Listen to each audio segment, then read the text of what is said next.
Hi everyone, welcome back to my YouTube channel maths easy way. आज हम class 8 standard का practice set 7.1 solve करेंगे, जो inverse variation के हिसाब से हमें सॉल्व करना है।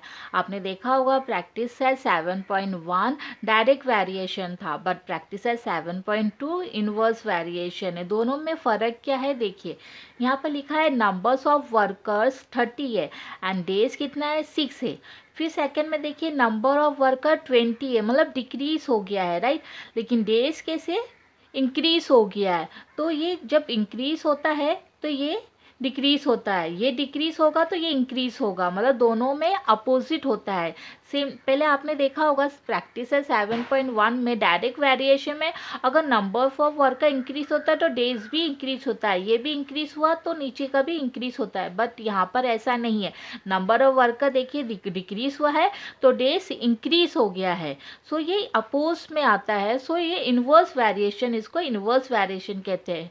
और यहाँ पर देखिए क्वेश्चन क्या लिखा हुआ है, the information about number of workers and numbers of days to complete a work is given in the following table, complete the tables। यहाँ पर डायरेक्ट वेरिएशन लिखा भी नहीं है। आप देखेंगे प्रैक्टिस सेट 7.1 में लिखा रहता है डायरेक्ट वेरिएशन। डायरेक्ट वेरिएशन लिखा है मीन्स आप डायरेक्टली सॉल्व कर सकते हैं, बट यहाँ पर डायरेक्ट वेरिएशन नहीं लिखा है। एक तो ये पॉइंट है एंड सेकेंडली ये अपोज आता है, एक इंक्रीज होता है तो दूसरा डिक्रीज होता है, दूसरा इंक्रीज होता है तो फर्स्ट डिक्रीज होता है। वेरिएशन में बस इतना ही फर्क है। देखिए आगे हम देखते हैं क्या। देखिए पहले डायरेक्ट वेरिएशन में कैसे था, एक्स डायरेक्टली वेरिएशन था वाई का, ठीक है। इसको क्या कहते थे हम, डायरेक्ट वेरिएशन। लेकिन इन्वर्स वेरिएशन में कैसा है, एक्स ये डोनेट करते हैं अल्फा से 1/y, नीचे की तरफ y आ जाता है 1/y। ये इन्वर्स है, इन्वर्स है मतलब डायरेक्ट नहीं है, ये साइड से है, अपोज से। सो इसको हम कहेंगे इन्वर्स वेरिएशन, राइट। समझ में आ गया आपको। डायरेक्ट मीन्स डायरेक्ट वेरिएशन हो गया, इनवर्स मीन्स बस 1/y लिखने का है y की जगह, तो ये इनवर्स वेरिएशन होता है। ऐसे इनवर्स वेरिएशन से हमको प्रैक्टिस सेट 7.1 सॉल्व करने का है। यहाँ पर दिया हुआ है numbers of workers and days, तो हम पहले लिख लेंगे let's the number of worker be x and let the days be y, right. देखिए ये दोनों अपोजिट में है, सो हम ये इन्वर्स वेरिएशन, तो इन्वर्स वेरिएशन हम कैसे लिखेंगे, x inversely proportional to 1/y, right. अभी आगे का तो आपको मालूम है, अल्फा हटाएंगे तो क्या आ जाएगा, x is equal to k multiply by 1/y, right. So हम डायरेक्टली ऐसे भी लिख सकते हैं, k मल्टीप्लाई बाय 1 कितना होता है, x is equal to k upon y, right. ये y क्या है हमारा, वेर k क्या है हमारा, k is constant of variation, ठीक है। अभी देखिए नंबर्स ऑफ वर्कर क्या यहाँ पर कितना दिया हुआ है, 30। पहले हमको कांस्टेंट वैल्यू निकालना रहेगा तभी हम आगे का सॉल्व कर सकते हैं। तो यहाँ पर कितना दिया गया है, एक्स 30। सो हम लिख लेते हैं 30 इंटू के अपॉन वाई, वाई कितना है 6, राइट। ये दोनों को क्रॉस मल्टीप्लाई कर लीजिए, 30 इंटू 6 इज इक्वल टू के, राइट। 30 इंटू 6 कितना हुआ, 180, 180 इज इक्वल टू के। ये हमारा के कांस्टेंट वैल्यू हमको मिल गया। अगर हम सेकंड भी निकालेंगे तो भी हमारा 180 आंसर आएगा। देखिए x इज इक्वल टू के अपॉन वाई, राइट। x कितना है अपना 20 इज इक्वल टू के अपॉन वाई कितना है 9, राइट। क्रॉस मल्टीप्लाई कर लीजिए, 20 into 9 is equal to K, तो 20 इंटू 9 कितना हो गया 180, 180 इज इक्वल टू के। सो हमारा 180 कांस्टेंट है, राइट। ऐसे में हम थर्ड कर लेते हैं। तो यहाँ पर क्या दिया हुआ है, ये दिया हुआ है, राइट। इसको हम फार्मूला में लिख लेते हैं।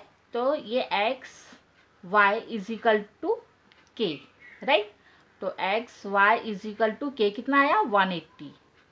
ये हमारा क्या हो गया, equation of variation, equation of variation, right. क्योंकि हमने के की जगह वैल्यू पुट कर दी है। अभी देखिए नेक्स्ट क्वेश्चन क्या है हमारा, यहाँ पर y दिया है 12, हमको x पता करने का है, राइट। सो गिवन है व्हेन x पता करने का है and y is equal to 12, right. So हमारा x मल्टीप्लाई बाय y कितना है 12 इज इक्वल टू के कितना है 180, राइट। तो x इज इक्वल टू, ये क्रॉस हो जाएगा 180 अपॉन 12, राइट। अभी देखिए 2 के टेबल में जाता है, ये कितने जाता है 6, ये कितना जाता है 90, राइट। फिर 2 में जा रहा है, कितने जा रहा है 3, ये कितना जाएगा 4 5, राइट। फिर ये 3 में जाता है 1 1 और 5। हमारा आंसर क्या है, x is equal to 15, right. x हमको 15 मिल गया, उसमें हम ये टेबल में हम लिख लेते हैं x हमारा 15 मिल गया। अभी सेकंड क्या है, x दिया हुआ है 10, हमें पता करने का है y। When x is equal to 10 and y हमें पता करने का है, राइट। फॉर्मूला तो हमको मालूम ही है, x Y is equal to के, राइट। तो ये 10 है, 10 multiply by y is equal to k, हमें मालूम है कांस्टेंट है 180। So y is equal to 180 upon 10, ये नीचे का दो दोनों जीरो कट गया, तो वाई इज इक्वल टू 18। हमारा आंसर क्या आ गया, वाई 18। ये टेबल में हम लिख लेते हैं 18y आ गया। अभी नेक्स्ट देखिए, नंबर ऑफ वर्कर हमें पता करने का x एंड y दिया है 36। व्हेन x पता करने का है and y is equal to 36, formula क्या है, x Y is equal to K. So x multiply by y कितना है 36, कांस्टेंट पता है हमको 180, x is equal to 180 upon 36। तो देखिए 2 के टेबल में दोनों जा रहे हैं 1890, राइट। अब ये 3 के टेबल में जा रहे हैं, तो ये आएगा 6, ये 30, राइट। अभी देखिए ये 3 के टेबल में वापस जा रहा है 210, राइट। अभी 2 के टेबल में जा रहा है 1, ये 5। सो हमारा x क्या आ गया है, x इज इक्वल टू 5। यहाँ हम लिख लेते हैं x is equal to 5, right. अभी चलिए नेक्स्ट देखते हैं। क्वेश्चन नंबर 2 क्या है, find constant of variation and right equation of variation for every example given below. Question number 1 है जो हमें सॉल्व करने का, p की वैल्यू दी है, q की वैल्यू दी गई है, हमें k कांस्टेंट सॉल्व निकालने का है एंड कांस्टेंट की वैल्यू फॉर्मूले में डालकर इक्वेशन ऑफ वेरिएशन सॉल्व करने का है। क्वेश्चन नंबर 1 क्या है, p inversely variation to 1 upon q, right. अभी हमें क्या करने का है, p is equal to k multiply 1 upon q, right. तो हम ऐसे भी लिख सकते हैं p is equal to k multiply by 1, क्या होता है k upon q, right. k क्या है हमारा, k is constant of variation, ठीक है। व्हेन हमारा p क्या दिया हुआ है, p is equal to 15 and q is equal to 4, ये गिवन है, दिया हुआ है, राइट। अभी हमें p cross multiply Q multiply by Q is equal to के, राइट।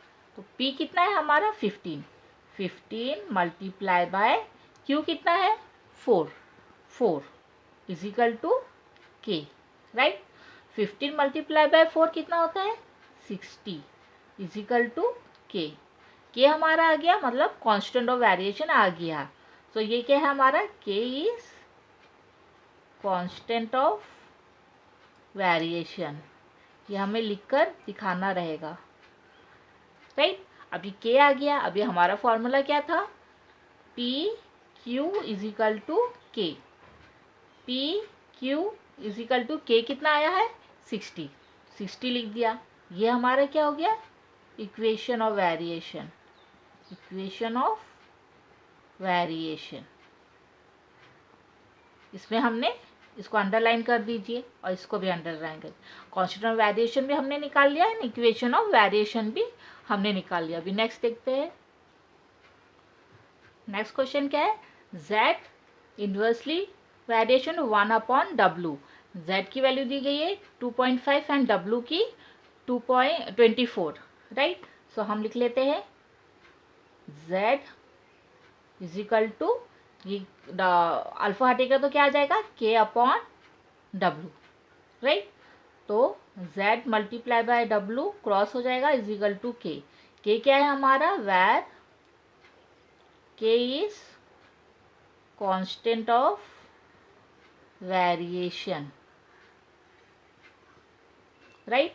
अभी z दिया है कितना है 2.5, 2.5 मल्टीप्लाई बाय w कितना है 24, 24 इज इक्वल टू के। ये दोनों को मल्टीप्लाई कर लीजिए। देखिए यहाँ पर हम करते हैं 24 मल्टीप्लाई बाय 2.5, राइट। 5 4 जा 20, 2 कैरी, 5 जा 10, 12, 2 4 जा 8, 2 2 जा 4। तो हमारा आंसर क्या है 0, 10, 1 कैरी 6, राइट।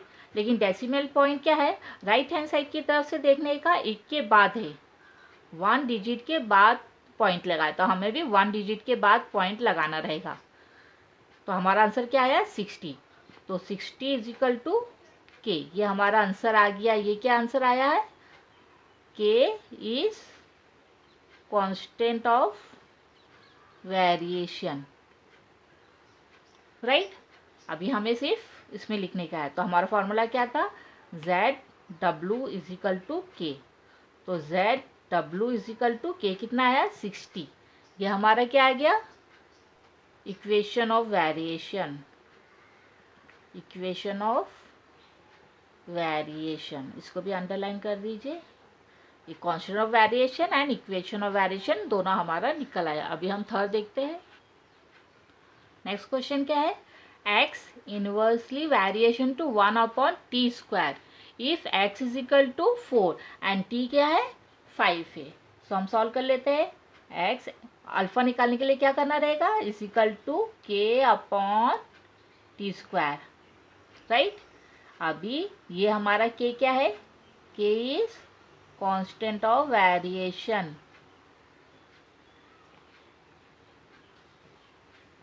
ठीक है। अभी देखिए x की वैल्यू क्या दी गई है 4, 4 इज इक्वल टू के हमें पता करने का है, t² क्या है 5, 5 का स्क्वायर। सो हम क्रॉस मल्टीप्लाई कर लेते हैं, 4 multiply by 5² is equal to के, राइट। 4 इज इक्वल टू 5 5 जा 25 इज इक्वल टू के। 25 मल्टीप्लाई बाय 5 कितना, 4 कितना हो जाएगा 100 इज इक्वल टू के। तो हमारा क्या आ गया, ये k is constant of variation, right. अभी हमारा इक्वेशन क्या था, ये क्रॉस मल्टीप्लाई हो जाएगा तो क्या हो जाएगा, x multiply by t² is equal to K. तो x t² is equal to के कितना आया 100। ये क्या हो गया हमारा equation of variation, equation of variation दोनों हमारा निकल आया। दोनों को अंडरलाइन कर दीजिए। अभी नेक्स्ट देखते हैं। नेक्स्ट क्या है, x inversely variation 1/√y। X क्या है 15 एंड वाई कितना है 19। चलिए बहुत इजी है, x is equal to k/√y। यहाँ लिख लीजिए where k is constant of variation. ठीक है, ठीक है, x कितना है 15, 15 into is equal to k/√y कितना है 9, 9 लिख लिया, राइट। क्रॉस मल्टीप्लाई कर लीजिए, 15 into square 9 is equal to k, right. ये 15 है, स्क्वायर रूट निकालेंगे तो 9 किस में जाता है, 3 3 जा 9, तो स्क्वायर रूट हटाकर हम यहाँ 3 लिख देंगे is equal to k। 15 multiply by 3 कितना हुआ, 3 5 जा 15, 1 carry 45 is equal to k। k आ गया where k is constant of variation. अभी हमें क्या करने का है, फॉर्मूला में डालने का, जैसे कि x multiply by square root y is equal to के, right. So x square root y is equal to के कितना आया 45। ये हमारा क्या हो गया, इक्वेशन ऑफ वेरिएशन। दोनों को अंडरलाइन कर दीजिए। तो हमारा constant of variation and equation of variation पता हो गया है। तो हमारा क्वेश्चन नंबर 2 फिनिश हो गया है।